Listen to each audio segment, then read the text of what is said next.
Hi, this is Tina Walker today, and my video that I would like to share with you is my October project for Shimmerz paints. I created a Halloween mini box, and I'll walk you through in my video on how I created the amazing texture on my box. So the first thing I did was to grab just a box that I had in my stash, and I went ahead and cut the hinge off because I just wanted to use the box. And I covered the whole thing with some gesso, and you can see me doing that there. And I let that dry completely. And then I wanted to add some texture to the inside edges of the box. So I took, here in a minute, I took some tidy whitey textures, and I just painted that on to the inside of the box and let that dry. And it's awesome. I love the grittiness of textures. It creates just an amazing texture to your projects.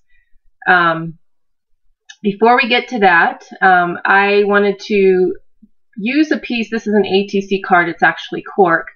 And I'm going to go ahead and use that for the back of my little box. So you can see me just cutting it down to size here. I had these in my stash. I think it's probably from 7 Gypsies a while ago. And see me just making sure it fits in there. And I thought it was actually adhesive on the back, and it may have been, but when I pulled the backing off, there was nothing there, but that's okay. I'll just glue it down when I'm ready for that. So now you can see me applying the textures, the tidy whitey, and I'm just painting it on, not being overly specific on how it is, but I'm just going to do that on the inside edges of the box just to create some texture. So when I go to spray it, then that spray will seep into those nooks and crannies that the textures create.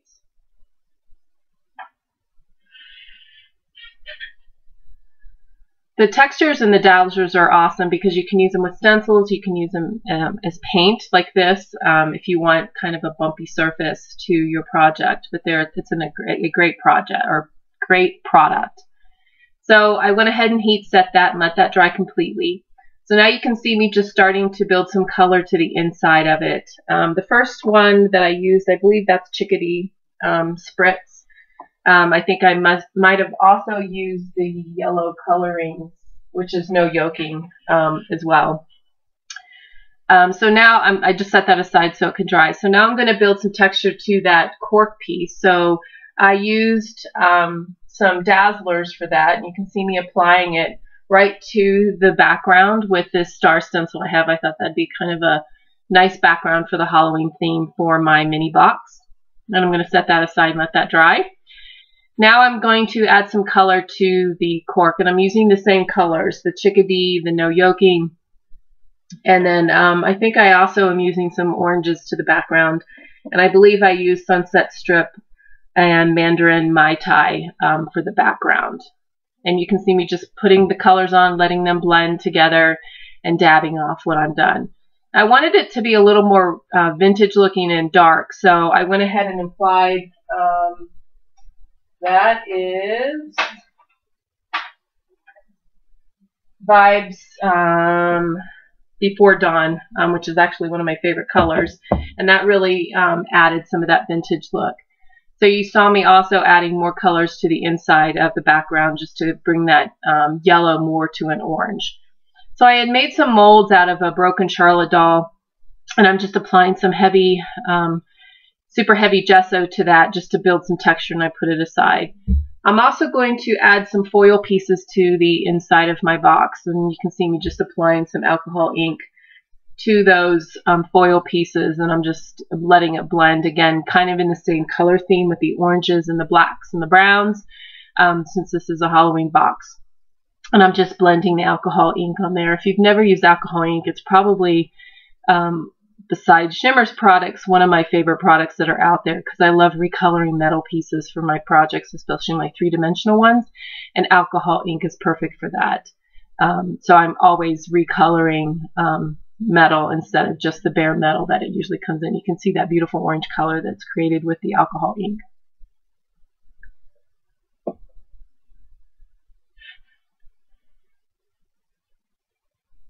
So the box was not quite orange enough for me, so I went ahead and also put my Bleeding Heart of Coloringz onto that, and that really brought it to the orange color that I was looking for. I didn't want a really bright orange. So now I'm going to add some texture to the outside of my box. So I cut up some strips of just old vintage dictionary paper, and I'm going to go ahead and apply that to the outside edges and to the back of my box. And I'm just using Mod Podge to apply it. And you can see me just cutting the strips kind of to size, so it's less trimming in the end. And I'm just going to go ahead and apply a thin layer of Mod Podge to the sides and the back. And I'm going to go ahead and just apply those dictionary pages. It's great. I love the thinness of it, but you get immediate texture with the words and everything. And then I'm going to go ahead and paint over that a little bit just to kind of grunge it up a little. You see me adding my back piece. I just folded over the edges from the sides just so it created a kind of a clean edge to the back of my box. And you can pick up these vintage books at your local antique store too. I use the vintage dictionary paper all the time.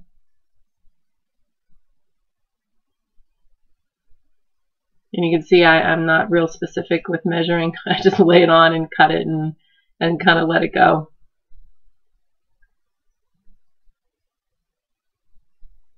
And just make sure with the Mod Podge you put a layer down first, and then you put a layer over top, and it just really protects the whole thing.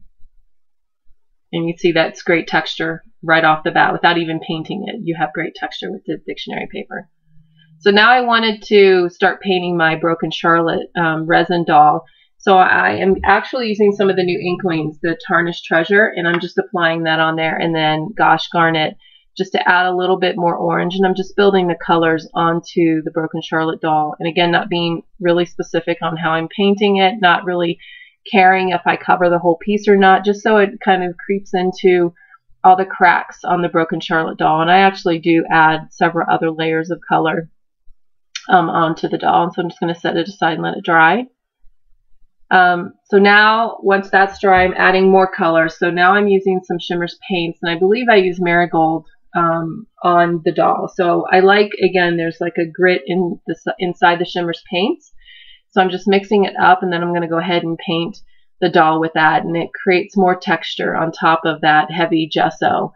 And it looks very orange on here, so I do tone that down a bit because that was a little too bright for what I was going for. So now I'm going to age up my box, and I'm going to use heavy metal just to start aging up my box. That's another one of my favorite colors. I love this subtleness, but it adds instant age. I like that old vintage look.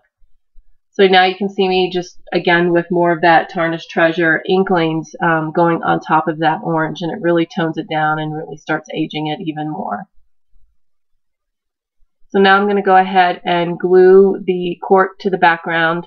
A lot of times when I create these boxes, I use a piece of score tape and then liquid adhesive. The score tape kind of holds it in place till the liquid adhesive actually dries. I know it's overkill, but I'm always afraid things like that, especially since it's holding so much on the inside, that the glue will come loose. So I do tend to use both when I'm adhering things like this. So you can just see me gluing it down in, and that looks pretty great inside the box.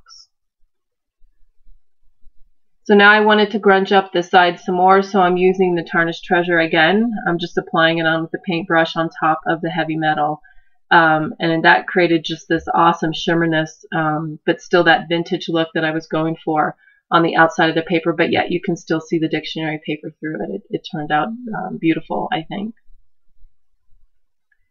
So now I want to add some more to my Broken Charlotte doll. So now I'm actually taking Blingz. I'm using Hi-Ho Silver to that, and again, that's so full of texture with all that grittiness inside that Blingz.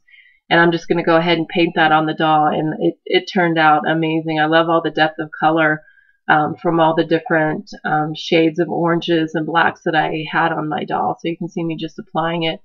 Again, not being too specific on where it goes or where it doesn't go, just to add more texture to my doll. So now I had printed out some printables, some Halloween printables, and I'm just aging those up a little bit with some Distress ink. I'm using black soot right there, and I'm just going around the outside edges of them just because I wanted to tone that white down just to make it look more vintagey. So I'm just aging up my paper pieces that will go onto my board.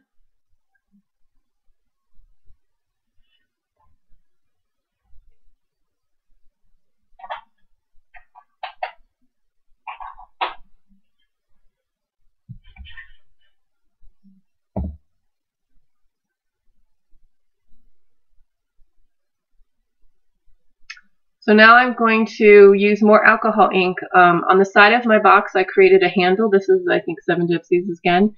And I just don't like the look of bare metal. I have to age it up. And again, alcohol ink's perfect for that. So I'm using the same colors I used on the previous piece. And I'm just applying it to it so it creates that old, worn look to the metal. And I'm just mixing it around with the alcohol ink. So inside my box, I have 3 little glass vials, and I love filling glass vials with glitter. So now I'm just going to add 3 different colors of glitter inside my bottles, and then I do age the bottles with alcohol ink too, just again to create that common vintagey look to the whole thing. So there's my 3 glass bottles, and I always glue the cork down. So I just take it off, add a little bit of glossy accents to the edge. That way the cork doesn't come out and you don't have glitter all over the place. So now I'm going to attach the metal handle. These are kind of cool because it has brads built in, so all you really have to do is poke your holes and the brads secure it right in place. So it's super easy, and it actually fit the box almost perfectly.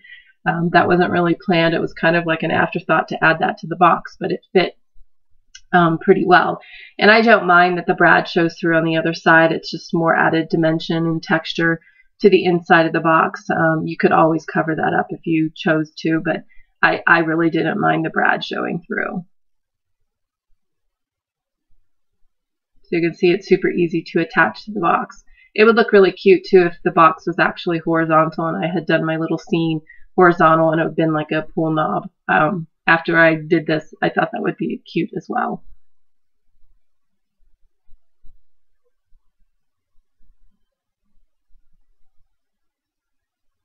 So now those metal pieces that I had previously colored with alcohol ink, you can see me going and adding some more score tape to the back of one, and I'm going to put that into the bottom of my box.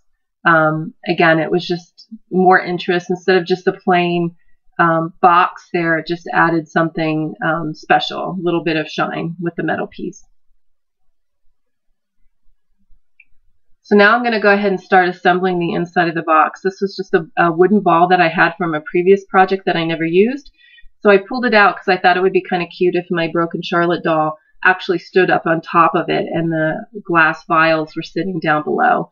So I go ahead and glue that in there. I'm using foam tape to really pop the Broken Charlotte mold doll off the back to make it look like it is actually standing on top of the ball, because if I hadn't done that, it would have been pushed all the way to the back. I use foam tape quite a bit in my 3-dimensional projects just for that purpose. So I'm just layering up several layers of foam tape to get to the height that I wanted to make it look like the doll was actually sitting on top of the ball. And just like before, I use either score tape or foam tape and wet adhesive just to glue it down to make sure it really is not moving as it dries.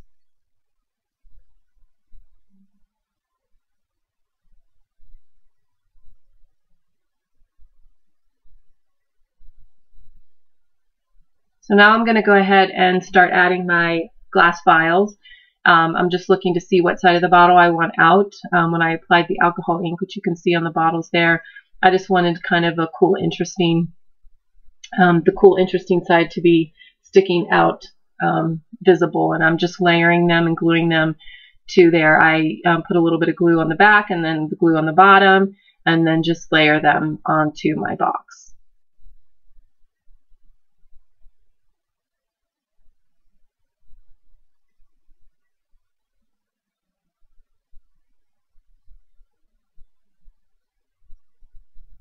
So what I did for the bottom dangles, I actually took another piece of one of those metal pieces that I had colored with alcohol ink, and then I had these hooks in my stash, and honestly I don't know where they came from, and I glued them down previously and then hooked the dangles from that, and it was super easy. I didn't have to punch holes through the bottom of my box. It just attached it right to the metal piece and then adhered them, and then I glued a knob to the top with some string so it could hang, and added my other embellishments, and now my box is done, and I'm really happy with how it turned out. I hope you liked my Halloween box project today. I look forward to sharing my projects with you next month. Thanks for stopping by.